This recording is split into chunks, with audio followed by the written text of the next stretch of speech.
जैसा कि हम सबको पता है मौसम की सूरत हाल क्या है, बाहर किस तरह से निकला जा रहा है और आप कम से कम बाहर निकलें तो मास्क का इस्तेमाल जो है मस्ट करें, क्योंकि फ़िज़ाई आलूदगी इतनी ज़्यादा है। एक तो आपकी स्किन जो है फर्स्ट बैरियर होता है जो इस पर सबसे ज़्यादा असरअंदाज होता है कोई भी मौसमियाती तब्दीली जो होती है। इसके लिए हम किन चीज़ों का ख्याल रखना चाहिए, किन चीज़ों को अपनाना चाहिए, किन चीज़ों को साइड पर रखना चाहिए, इस हवाले से बात करेंगे। हमारे साथ मौजूद हैं स्किन स्पेशलिस्ट डॉक्टर शहबाज। अस्सलाम वालेकुम। जी वालेकुम कैसे हैं आप? अल्लाह का करम। डॉक्टर शहबाज, सबसे पहले तो बहुत शुक्रिया प्रोग्राम में आने के लिए, और सेकेंडली जैसा कि आपको पता है कि फ़िज़ाई आलूदगी किस तरह से है, स्मोक की कंडीशन क्या है, स्पेसिफिकली लाहौर में अगर हम बात करें, इसकी वजह से चेहरे की जिल्द पे जो एलर्जिक रिएक्शंस हो रहे हैं, किसी ना किसी तरह से इचिंग हो रही है, कुछ ना कुछ हो रहा है सबके साथ, इनसे हम कैसे महफूज रह सकते हैं? अच्छा, ये जो स्मोक है actually this is a type of pollution जो कि जितने भी जो फॉसल फ्यूल्स हैं जो गाड़ियों में बर्न होते हैं या कारखानों में बर्न होते हैं, और उसके अलावा जो जितना कोयला बर्न किया जाता है या जो है जितने हमारे घरों में एसीज़ या रेफ्रिजरेटर्स वगैरह हैं उनका जो एमिशन होता है, उनसे जो पार्टिकल्स होते हैं जब वो पोल्यूशन की सूरत इख्तियार करते हैं तो फोग में वो ठहर के उनकी वजह से ये जो हैं हवा में मौलिक हो जाते हैं। तो इसकी वजह से कुछ कंपाउंड्स बनते हैं जिनको पैन्स और ओजोन जो है वो कहा जाता है, जो कि स्फेरिकल जो है वो लेयर के ऊपर आ जाते हैं। जब वो हमारी आबो हवा के अफेक्ट करते हैं तो उनका क्या है कि ये एक्चुअली एक स्पीशीज़ होती है जिसे कहते हैं फ्री जो है ऑक्सीजन, या उसको हम जो है नेसेंट ऑक्सीजन भी कहते हैं, जो कि फ्री रेडिकल होता है। और ये फ्री रेडिकल की वजह से हमारी स्किन के जो सेल्स हैं दे गेट डैमेज्ड, और वो जो सेल्स जब डैमेज होते हैं तो अल्टीमेटली क्या होता है कि डीएनए की म्यूटेशंस होती हैं, और वो डीएनए की म्यूटेशंस की वजह से डिफरेंट तरह के जो हमें स्किन के प्रॉब्लम्स हैं वो आते हैं। जैसे आपने कहा कि स्किन जो है वो बैरियर है, अंदरूनी जो इंटरनल हमारे जो ऑर्गन्स हैं उनके ऊपर बहुत बड़ा बैरियर है और लार्जेस्ट ऑर्गन है ऑफ द बॉडी। तो इसको जब वो ये फ्री रेडिकल्स डैमेज करते हैं तो अल्टीमेटली हमारे बाकी सिस्टम्स पे भी जो है इफ़ेक्ट करते हैं स्किन में। आप हैरान होंगी कि छोटे छोटे मसाइल तो हम देखते हैं लेकिन in the long run it can cause skin cancer also. बिल्कुल। अच्छा, जो हमें ज़्यादा आजकल जिन कंप्लेंट्स के साथ पेशेंट्स हमारे पास ओपीडी में आ रहे हैं उसमें कॉमनली जो है वो एलर्जिक रिएक्शंस हैं, जिसमें एक स्पेसिफिक टाइप होती है एक्जिमा की, चंबल की, जिसको एटॉपिक डर्माटाइटिस कहा जाता है। उसकी एक्सेसरबेशंस हो रही हैं।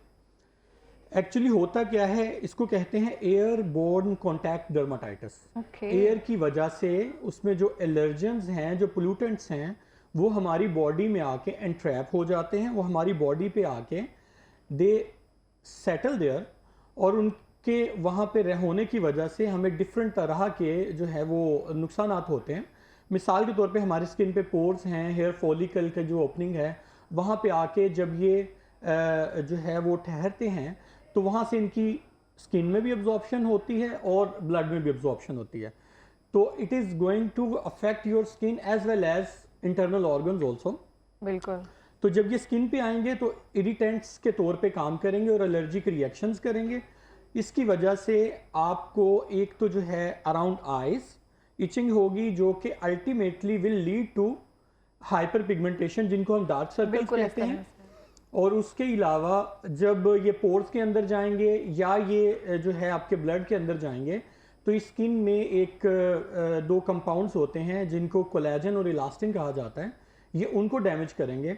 तो अल्टीमेटली ये लीडिंग टू एजिंग का जो है ये भी एक कॉज है, ठीक है जी। और उसके अलावा जो है एलर्जिक रिएक्शंस की, जैसे मैंने बात की, एटॉपिक डर्माटाइटिस को एक्सेसरबेट करते हैं, उसकी वजह से फेस के ऊपर इचिंग होती है, फिर नेक के ऊपर, बाजुओं के ऊपर, टांगों के ऊपर। यानी कि मैं कहना चाह रहा हूँ कि जो एक्सपोज पार्ट्स हैं, जहाँ जहाँ पे एयर जो है एंट्रैप होती है या एयर का कांटेक्ट आता है, वहाँ पे आपको इचिंग होती है। इसके अलावा जब वो आपके बालों में जाके जो है स्कैल्प पे जो है ठहराव करती हैं, बालों के अंदर उसका एक कोट बन जाता है, तो बालों के अंदर अल्टीमेटली हमें सर्दियों की वजह से भी डैंड्रफ हो रहा होता है और इसकी वजह से हमें और ज़्यादा इचिंग के मसाइल का जो है सामना करना पड़ता है। डॉक्टर शहबाज, जैसे आपने बात की है चंबल की, एक तरह से जो आप कह रहे हैं, इसके अलावा इब्तदाई सिम्टम्स कैसे, जब हमें पता चले कि ये ज़्यादा स्वेयर एलर्जी की तरफ जा रहे हैं और ये चंबल की तरफ जा रहा है? ये जो है चंबल तो वैसे बाज़ लोगों को ख़ानदानी तौर पे भी होती है। टॉपिक डर्माटाइटिस जो है वो तो ऐसा है फैमिलीज़ में रन करता है और one of the most common type of जो है वो एक्जिमा है।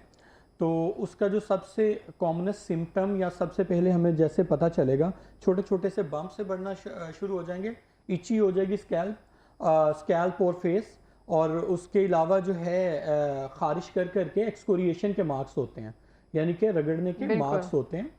उसकी वजह से हमें रेडनेस भी आ सकती है, धब्बड़ भी बन सकते हैं, और अगर हम उसको जो है वो लॉन्ग टर्म में देखा जाए तो उसकी वजह से फिर पिगमेंटेशन हो जाती है। जैसे जो है हम लोगों ने देखा है कि कई बंदों को यहाँ पे जो है पूरे का पूरा पैच बना होता है पिगमेंटेशन का खारिश करने की वजह से। वो लॉन्ग टर्म स्कार के तौर पर चलता है?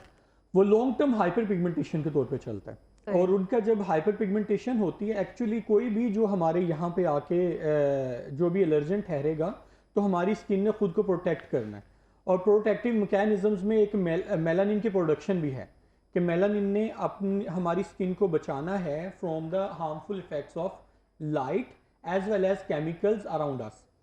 तो वो जब केमिकल्स आके हमारी स्किन पे स्टे करते हैं तो मेलानिन और ज़्यादा प्रोड्यूस होना शुरू हो जाती है, जिसकी वजह से हाइपर पिगमेंटेशन होना शुरू हो जाती है। तो मिलाजमा की एक कॉज जो है वो पोल्यूशन भी है। बिल्कुल इस तरह से, और बहुत ज़्यादा कॉजेज बन जाते हैं। आपको बस एक तरह से फिजा में जाने की देर है जी। और फिर घर आए तो टोटली चेहरा जैसे चेंज हुआ होता है एक तरह से।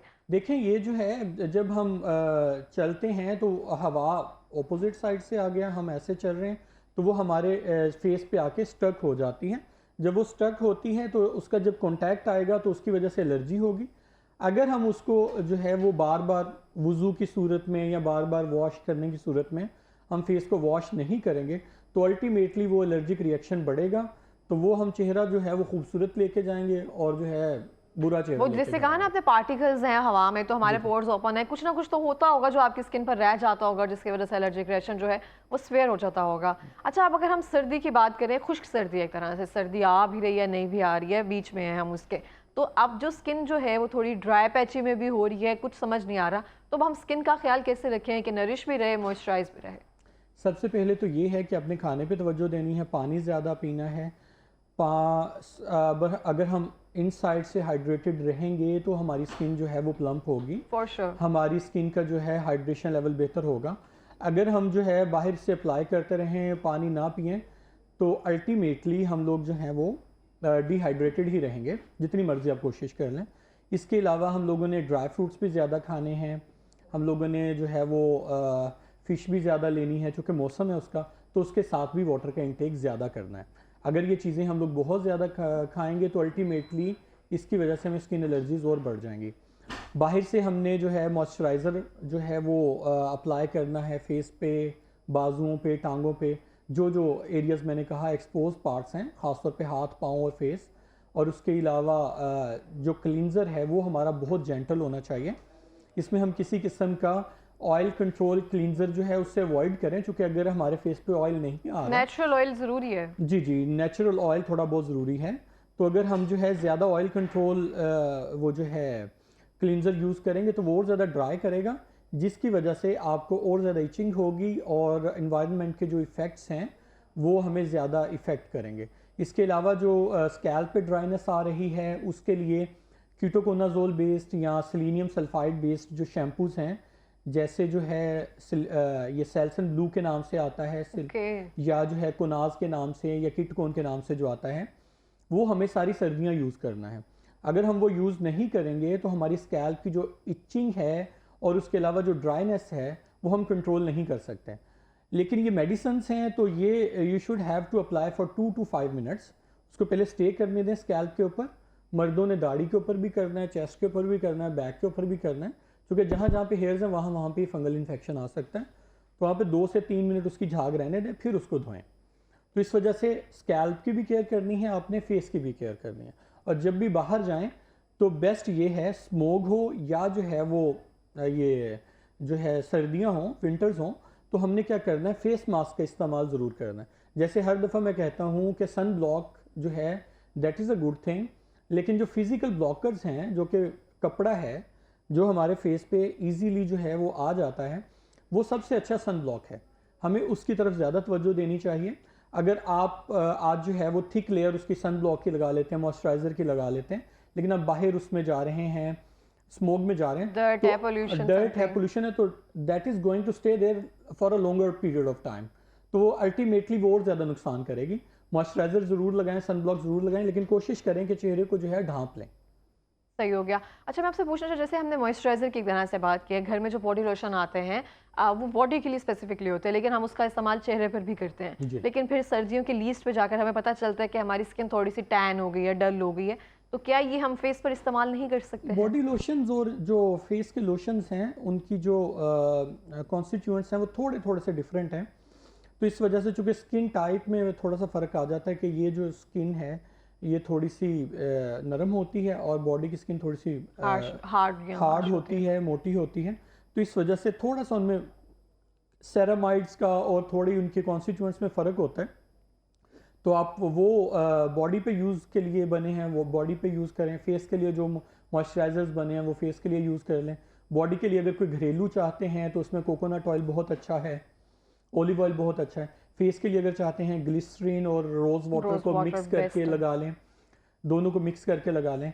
अगर फिर भी और भी ड्राई स्किन है तो उसको कोकोनट ऑयल मिक्स कर लें उसमें। अच्छा, अगर हम एलोवेरा जेल हमें मिल जाए तो एलोवेरा जेल अगर आपको सूट करती है, एटॉपिक सीवियर एटॉपिक नहीं है, बाज़ लोगों को सीवियर एटॉपिक्स को एलोवेरा जेल रिएक्शन करती है, तो एलोवेरा जेल बहुत अच्छा मॉइस्चराइज़र भी है और वो आपकी स्किन के लिए बहुत बड़ा जो है वो फूड भी अल्लाह ताला ने पैदा किया है। तो आप हाइड्रेट रखता है ना उसके अंदर, नेचुरल हाइड्रेट भी करता है, नरिश भी करता है। तो आपको aloe vera gel as a moisturiser भी यूज़ कर सकते हैं और आप उसको अगर हेयर्स में लगाएंगे तो उसका फ़ायदा ये कि you can use it as a gel, कि आप उसको स्टाइलिंग के लिए भी यूज़ कर सकते हैं और वो बैक्टीरियोस्टैटिक भी है, बैक्टीरिया को भी मारता है और फंगाई को भी मारता है।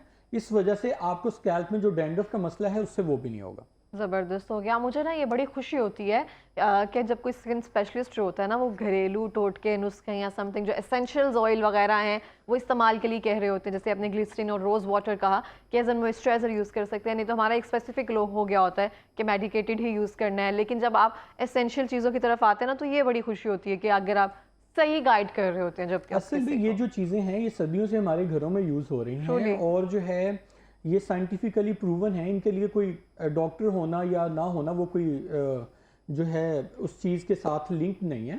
ये जो है हमारी जो है वो रवायात में भी है और दूसरी बात ये कि हम लोगों ने देखते आए हैं, हमारी दादियाँ नानियाँ वगैरह वो इनको हमें बचपन से यूज़ करवाते हैं और तो वो लोग शुरू से ये चीज़ें यूज़ कर रहे हैं। और आप अभी देखें इतने सारे जो हैं एलोवेरा के ऊपर इतने जो रिसर्च पेपर्स हैं जो कि डॉक्टर्स ने इवन के रिसर्चेस की हुई हैं और इसके अलावा कोकोनट के ऊपर और ऑलिव ऑयल के ऊपर इतने रिसर्च पेपर्स हैं।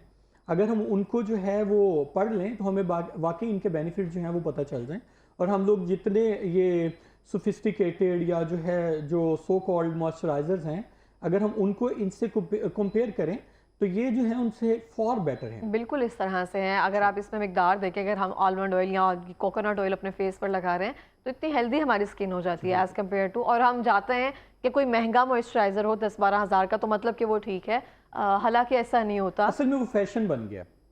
ये आपने एक अच्छा वर्ड यूज़ किया कि वो ट्रेंड में है तो हमें है कि उसने लिया तो हमने भी वही चीज़ बाय करनी। वो जब तक एक ब्रांड का नाम ना आए साथ हम लोग तब तक हमें जो है वो सुकून नहीं होता। अगर हम किसी को मशवरा देते हैं कि जी आप जो है ऑलिव ऑयल का मसाज कर लें टांगों पे, इस मौसम में टांगों पे बहुत ज़्यादा मैंने जैसे कहा टॉपिक डर्माटाइटिस की वजह से चंबल के केसेस बढ़ जाते हैं। अगर किसी को कहें कि जी ऑलिव ऑयल का मसाज कर लें, कोकोनट ऑयल का मसाज कर लें, तो वो ज़रा थोड़ा सा ऑकवर्ड निगाहों से देखते हैं कि डॉक्टर साहब आप क्या मशवरे दे रहे हैं, कोई मॉइस्चराइज़र वगैरह बताएं।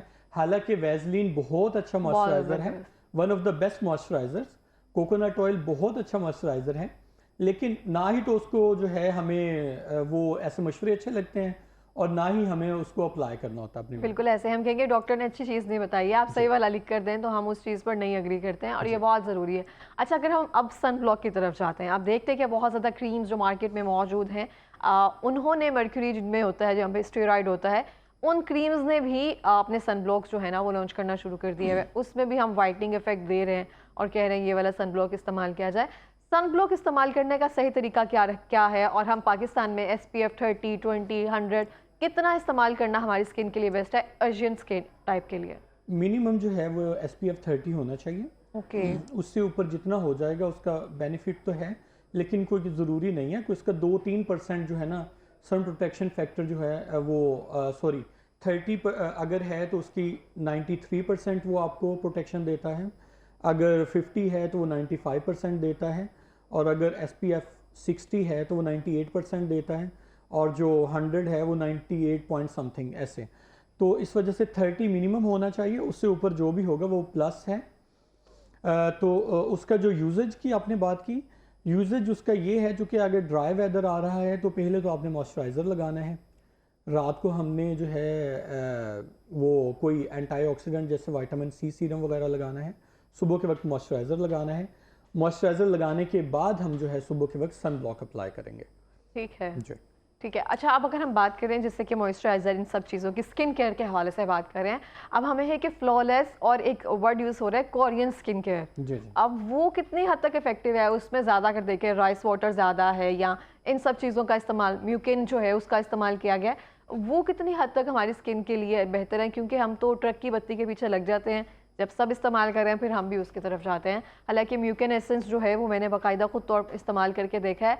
स्किन सिंपल मॉइस्चराइज़र है और स्किन को एक तरह से तबाह कर दिया उसने, इतने ब्रेकआउट्स होना शुरू हो जाते हैं। अच्छा, जो स्नेल म्यूसिन है ना, उसकी बड़ी अच्छी जो है वो स्टडीज़ आई हैं कि that is a good moisturiser, और उसमें जो है ना कुछ स्किन डैमेज के भी जो है स्किन रिपेयर के भी इंग्रेडिएंट्स हैं। लेकिन अभी पाकिस्तानी जो बन रहे हैं उनमें आई एम डाउट कि वो उसमें कितना वो कंटेंट उसका यूज़ कर रहे हैं। वरना स्नेल म्यूसिन पे जितनी जो हैं कोरियन स्टडीज़ हैं या जो यूरोपियन स्टडीज़ हैं, उसके तो बड़े अच्छे रिजल्ट्स वो लोग बता रहे हैं। तो पाकिस्तान में अभी उसका उस लेवल का वो बना रहे हैं या नहीं बना रहे, मुझे उसके बारे में इतना ज़्यादा वो मैं कोई ऑथेंटिकेशन से कह नहीं सकता, लेकिन उसके नो डाउट उसके बहुत अच्छे जो हैं हमारी स्किन पे इफ़ेक्ट्स हैं। ये मतलब सूट करने की शायद बात होती है कि आपकी स्किन टाइप क्या है, आप क्या चीज़ प्रिजर्व कर रहे हैं अपनी वो तो स्किन आपने में। जो भी चीज़ शुरू करनी है उसका आपने पैच टेस्ट करना है। आपने इवन कि मैंने जैसे बताया एलोवेरा बहुत अच्छी चीज़ है, लेकिन वो भी बाज़ लोगों को रिएक्ट करता है। तो आपने उसका एक जो है कॉटन बड के साथ एक स्पॉट या तो यहाँ पे लगा लें या कान के पीछे लगा लें, या आपकी जो एल्बो है इसकी इन साइड पर लगा लें। वो 24 आवर्स पहले आपने अप्लाई करना है। पैच टेस्ट तो आपने करना ही करना है। अगर आपको वो पैच टेस्ट जो है सूट नहीं करता तो अल्टीमेटली आप वो प्रोडक्ट यूज़ नहीं करेंगे। बिल्कुल। इस तरह से कोई पैगाम देना चाहेंगे? मेरे पास लास्ट 1 मिनट है। पैगाम सिर्फ यही है कि जब आप लोग बाहर जाएं तो फेस मास्क का यूज़ ज़रूर करें। उससे पहले मॉइस्चराइज़र जो है वो हाथों पे, चेहरे पे और पाँव पे ज़रूर जो है वो अप्लाई करें, और पानी ज़्यादा पिएं। बार बार अपना फेस जो है, हैंड जो हैं उसको वॉश करें।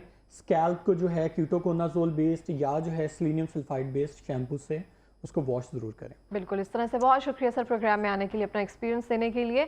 और मैं यहाँ पे यही कहना चाहूँगी अपना बहुत सारा ख्याल रखें और आप भी कंट्रीब्यूट करें, क्योंकि स्मोक में एक तरह से हिस्सा हमारा भी रहा है। अपने व्हीकल्स को एक दिन के लिए लॉकडाउन खुद दें कि आज के दिन हम अपनी कोई गाड़ी, मोटरसाइकिल बाहर नहीं निकालेंगे, और थोड़ी सी हिफाजत की जिम्मेदारी हमारी भी है, हम किसी एक पर नहीं डाल सकते हैं।